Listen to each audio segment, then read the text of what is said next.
Good morning, students.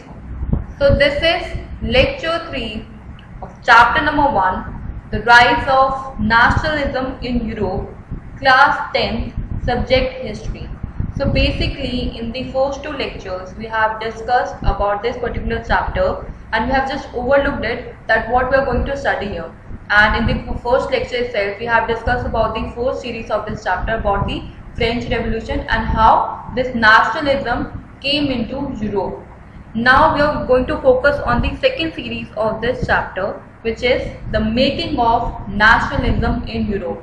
So how does this nationalism occur and made Europe as a nation? Basically, so how it came, how this feeling of nationalism came in the people of Europe, we are going to study that. And all the parts that are there in the series are, first of all, we are going to study about this aristocracy and the peasants. We have discussed about in parts about this particular series. So now we will discuss in details.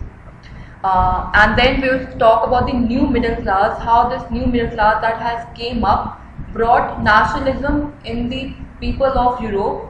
Then what did this liberal nationalism stand for, and then conservatism after 1815, and revolutionaries, what are these revolutionaries and how they built the nationalism in the hearts of the people of Europe. So these will be the topics that we are going to cover in this particular lecture. So we are starting with the lecture now. Nationalism in Europe. Firstly, making of nationalism in Europe. So as you have studied about the French Revolution and the Napoleonic Code that was there in the first series, so there were certainly two classes that are associated with this European society, that you already know about, the upper class and the lower class. And basically this upper class society that are living in Europe were known as aristocracy. So the people who were associated in the European society have been divided and categorized into two particular societies. And before that, there were only this monarchy system which was going on, and basically the kings has to decide that what the rules they have to follow, and they have made certain rules that all the privileges, all the major advantages that have been given to the people of Europe will be given to this upper class people only. These aristocracy people that has been classified them. So these upper class people that are living there are known as aristocracy, and they were the dominant group of that particular society. So how they are dominant? Because they were the only one who have the majority of properties there. They have the majority of all the lavish lifestyle there. They have all the facilities that is given to them, and basically they have all the upper class rights that they have received, and they have owned their own large countries, estates and townhouses. They have their common interest in lifestyle. They mostly spoke French. So these were basically the classification of an upper class society, the aristocracy. So they were socially and politically the dominant class of the continent there, and the member of this class were united by the common way of life that cut across this regional division. So basically they cut off this regional division between the continent of Europe. They divide the country between them, and they own these estates in the countryside and also the townhouses. They spoke French for purpose of diplomacy in high society. So basically to have a high class society, you know French, and if you don't know, you are not a part of the high class society in that particular region.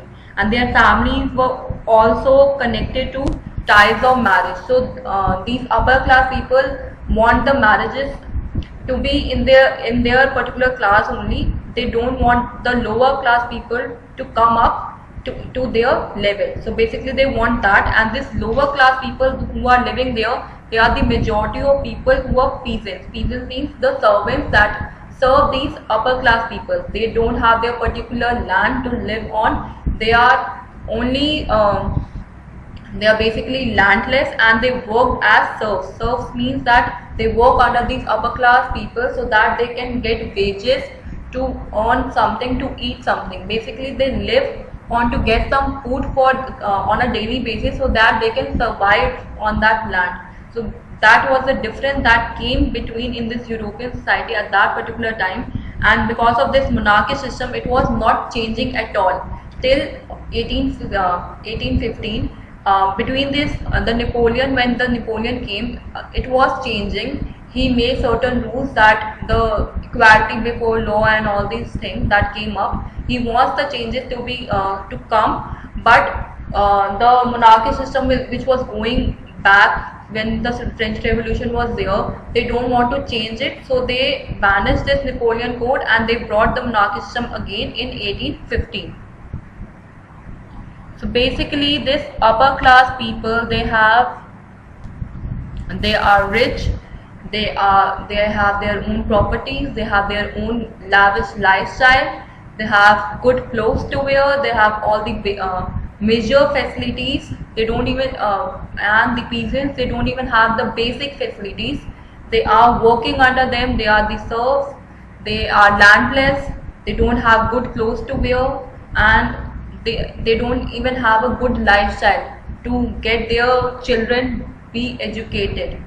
So that was a scene till 1815, that these people wanted this kind of lifestyle only, and they want to follow this monarchy only, which is going on of this aristocracy and peasants, that the rich is going to be rich and the lower is going to work under them only. And this system is also still following in India also. Like the people who are there in the rich class society, they are having a good lifestyle and good personality, but the lower class people who are living here, they don't even have food to eat, they don't even have shelters to live on. So basically the differences is seen in the entire world. It is still there, it is not being vanished till now. So how this making of nationalism came in Europe, how this feeling of nationalism that came up in Europe, and how they have made it and made a part of it in Europe. So how it came up? So basically the impact of the industrial revolution came up, and they have given to a rise of a new class in the Europe, in this particular continent, which is middle class. Likewise here also in India also, there is a division between the lower class and the upper class. Is the middle class, who are basically making an impact on the industrial side of the things. Basically industrialization came up in Europe at the time of 1830, and that made a huge change in the society of Europe. In basically these societies where it was only about aristocracy and peasants, these middle class people, they are educated, they are the doctors, the teachers, and they have their own industries, they have their own setups. They started with the feeling that why we should feel inferior because of these upper class people. We also are educated, we also want our rights, we also want to be a part and we want to feel like equal citizen of this particular continent. So because of this industrial change that came up in 1830, they brought a huge change. They brought this feeling of nationalism in the people of Europe at that particular time. So there was, in this industrial revolution, what were the things that came up was the growth of cities and towns. So the cities were building up, the people are getting educated there, the towns are building there, they have their particularly own houses, they are building their own cities, and they are emerging of this commercial class. So they are not these upper class people, they are not that lower class people also, they are educated people. They have the majority of population where they are teachers, they are industrialists, they are doctors, who came up with this middle class society in this continent, in this revolutionary change that they want to make in Europe. So there was a rise of this middle class consisting of these industrialists there, the businessman, the professionals. Basically the professionals are known as teachers, doctors, what we are following, engineers. They came up with their own ideologies, they came up with this own system of themselves, and they were educated and liberal minded. So basically they don't want to follow this monarchy system at all, because obviously if you are educated, you know this all this monarchy system is going wrong, you are not getting equal rights. Obviously you will fight back for your rights, you will fight back for this equality, and they want that it should be mandatory for each and every person that the laws should be made for equal inequality. It not should be for the aristocracy people only, it should given to each and every person who are living in this particular continent. And they wanted to remove this aristocratic privileges. So basically they want to remove all the privileges that have been given to this aristocratic people who are living in that particular continent.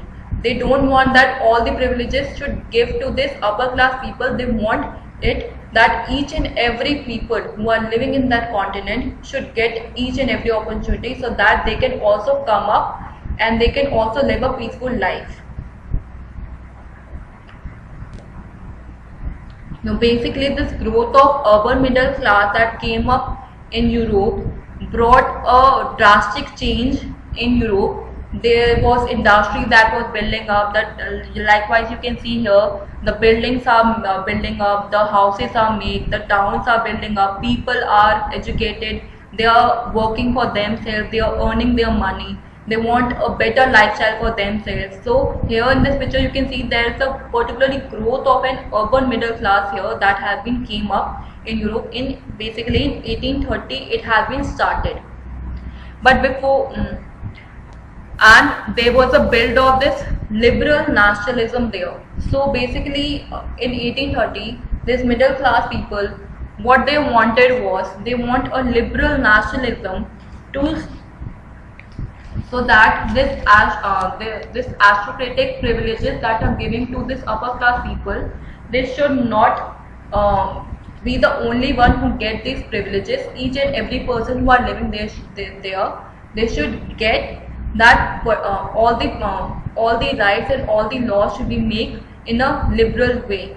So basically the ideas of this national unity in the early 19th century that came up in Europe were closely related to this ideology of liberalism. So the term liberalism is taken from this Latin word from this liber, which means free, and for the new middle class, liberalism stands for freedom for the individual and equality of all before the law. So they want equality for all before the laws that are made in Europe. And politically it emphasizes the concept of government by consent. So they say that the concept of government should be changed. It should be by the constitution, and representative of the parliament should be made according to the people of the European who are living there. There should be no segregate society that is going to build their laws and the government there. And since this French Revolution, liberalism has stood up at the end of autocracy and clerical privileges have been given to certain people, a constitution and representative government through parliament.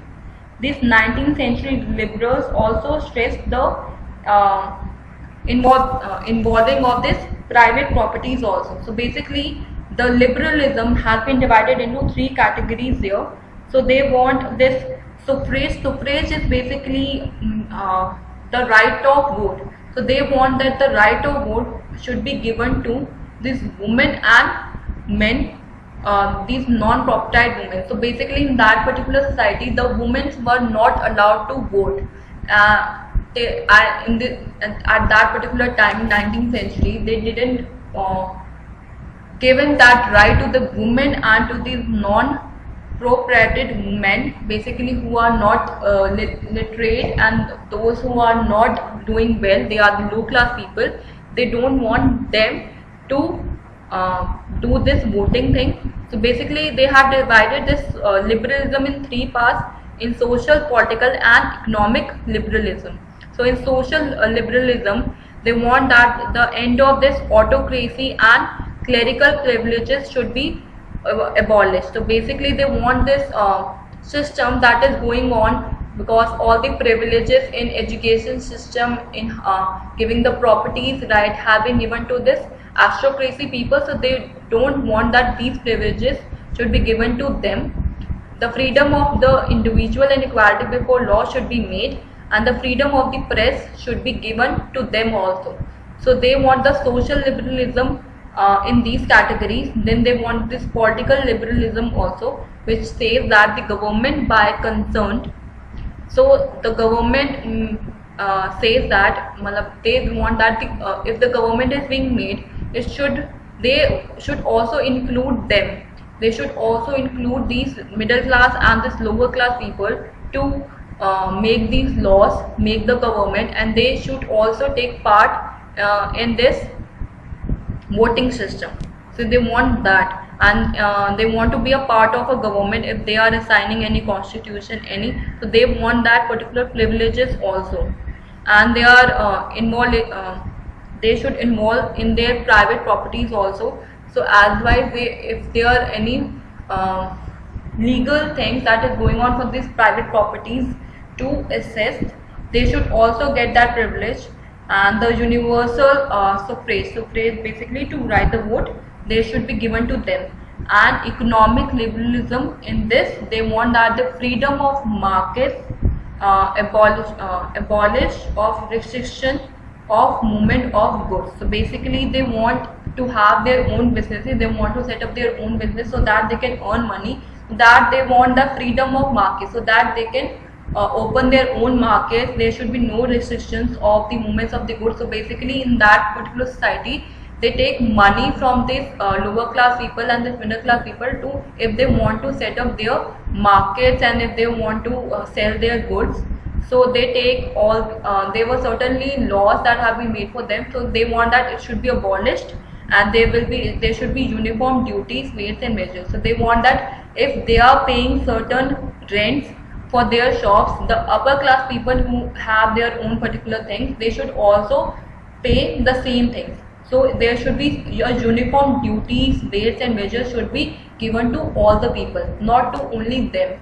So they want this liberal nationalism in their particular continent. They don't want that there should be any discrimination between people that who are living in Europe. They want this liberal thing that came up in the mind, in the hearts of the people at that time, because of this middle class society that came up in Europe. Now, what does conservatism after 1815 means? So basically, when the you all know about the Napoleonic Code that happened from 1801 to 1815. So he was the one who have introduced these new laws of equality before law, and he wants that everyone should get their equal rights. They want the society to be made.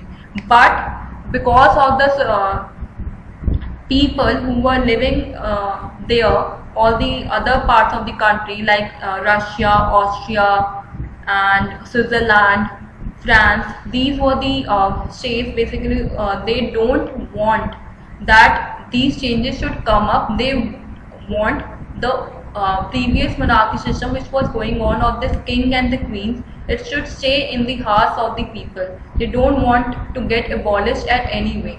So they fight it out with this Napoleon in 1815 and they killed him. So and they brought up this monarchy system again. So they believe that the monarchy, church, aristocracy, social heritages, properties and families should be preserved.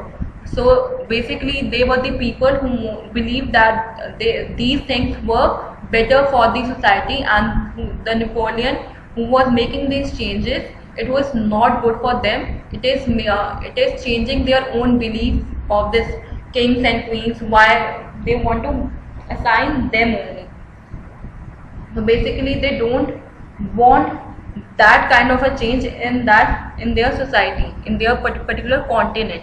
So they believe that this monarchy system should going on, the church should be there, the aristocracy should get all the privileges, the social hierarchy should be there, property should be there, family should be preserved. So these were the things they want. and they wanted to preserve the Napoleon's administrative reforms. So they want that this Napoleon administrative reform that he have made there, it should be abolished from their continent. They don't want Napoleon at all at that particular time. So in 1815, England, Russia, Austria and Prussia, they came up together as a whole, and they have signed the Treaty of Vienna. So there was a waterpool the war that have been gone in Europe, that you all know that there was a war which was named as Waterpool. So that particular war has came up, and they have made this Napoleon to vanish from their particular continent. So the buffer states were set up on the boundaries of France to prevent their future expansion, and they tried to restore the monarchies that had been made overthrown by this Napoleon. So they have abolished all the things that have been made by this Napoleon, all the changes that have been made, and they have taken the continent again to that same system which was going before this Napoleon Code. So they have again made these kings and queens. They are the only one who are going to make the laws there, and they are going to follow that only. They don't want certainly any change in their particular country. So after this conservatism, was the people there who wanted no change. They want the same monarchy system to be going on, and they want these aristocracy to be always above from these peasants. So they were the conservatism people that is came after 1815 there, and it stayed till 1830. After 1830, when this middle class society came up, so they brought certain changes in the hearts of the people of Europe. So basically you can see in this chart that the France, Switzerland, Paris, Austria, all these things, all these continents, they came together to formulate their own rules, and they were the only one. Prussia, you can see here, then Austria, France, Switzerland, they all came together to build up this conservatism in Europe. Now the changes that have been brought by this conservatism was that there was certainly return of autocratic regimes. So after this, when the Napoleon was gone from their continent, the changes that occur because of this conservatism people, they brought this autocratic regimes, basically the system that was going on there, they have brought that again, and they are following that particular regime again, and they did not tolerate defense of criticism. So basically whoever is criticizing that why you are doing this, why you are abolishing all these reforms and all these administrative laws that have been made, they kill those people. Basically if anyone is criticizing them, they are killing those people. They don't want that particular people to stay in their particular continent. So they are not even tolerating any criticism at that particular time. They were killing them. And there were censorship laws brought in to limit the spread of liberal ideas. So and there were certain laws that have been made at that particular time to limit of the spread of liberal ideas that are coming up.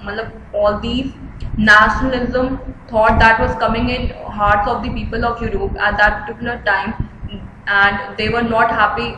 All those were not happy with the system that was going on there. They have made certain censorship laws also for them. If you will think about these liberal ideas, we are going to restrict you from all these privileges if there is anything that has been given to you. So there were certainly changes that have been brought by this conservatism that is going on till 1815 to 1830. After that, certain revolutionaries that have been came up in Europe, and these revolutionaries were the people who brought the change, and they have made this nationalism in Europe. These were the people. Basically these revolutionaries were the people. They are the middle class people, and they have taken all the peasants also in their team. So the middle class and the peasants, they came up together as a revolutionary to fight it out with this aristocracy people. So the upper class people, they are on the one side, and on the other side there were these peasants and the middle class people together to fight it out with them, and they want that they should also get all the rights, there should be equality. And because of these revolutionaries that came, the return of this monarchy drove many liberal nationalist underground that were there in that particular continent. They came up and they spread this nationalism, they fight it out for their rights at that particular time, and these secret societies were formed. So they were, their own societies were forming at that particular time, they were forming their own laws, they are following their own criteria to deal with the whatever these monarchy people were doing, because they were now in a majority way. If the upper class society was not that big, but these middle class and peasant, when they came together, these revolutionaries were big enough and they stand for their rights. Their aim was to fight for their liberty and equality. So they want to just have a liberal nation. They don't want that there should be any difference between these classes. There should be one class only, that there should be a liberal nation. They want their nation to be liberal, and they want equality as a whole.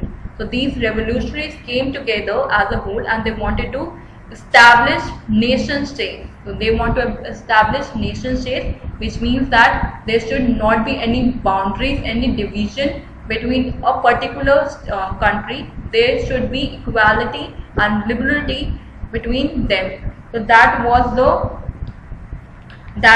thing that they wanted in their particular country. So that is the first step that have been came up in the 1948 about these revolutionaries of these liberals that have been came up, and they want to fight it out with the system that was going on, and that have been made this nationalism in Europe.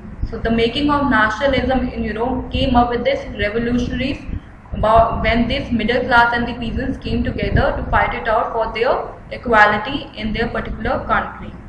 So this is it in this particular series.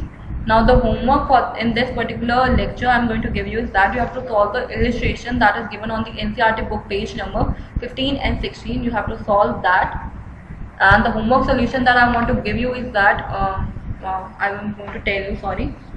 So basically the first illustration that have been given you was to summarize the attributes of a nation as Renan understands them. Why in his views are nations important? So Renan was a French philosopher who delivered a speech at the University of Sorbonne in 1882, and in that speech he outlined the idea of what makes a nation. So according to him, the nations are formed by a common language, race, religion or territory, and it is accumulated of a long past of endeavor, sacrifices and devotion, and the nation does not take any interest in annexing or holding onto another nation against its will.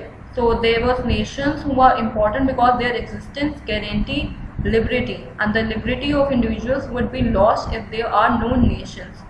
So he was also a philosopher, and he said that the nations should have a common language, they should follow a common religion and a territory. He don't want that there should be differences in between of one country only, and because there is certainly very diverse countries here, but they want that we should follow one language.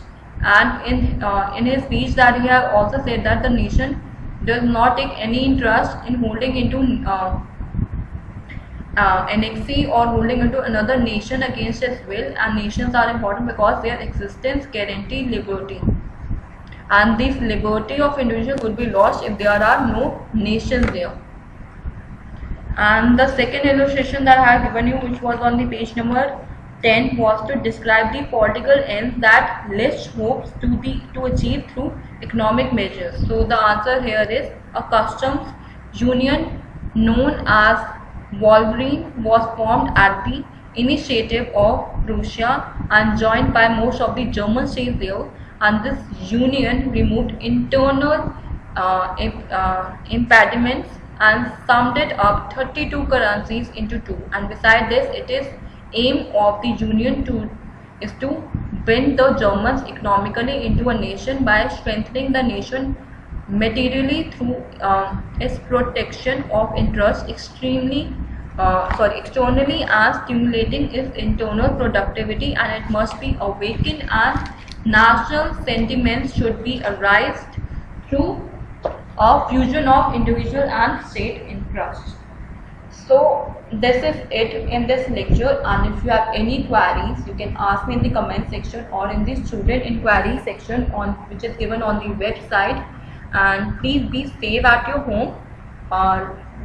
Drink a lot of water, hot water, eat healthy food, and sanitize your hand daily, because the situation which is going on in India is getting worse day by day. The number are increasing, the patients are increasing from like 1,000 to 2,000 now.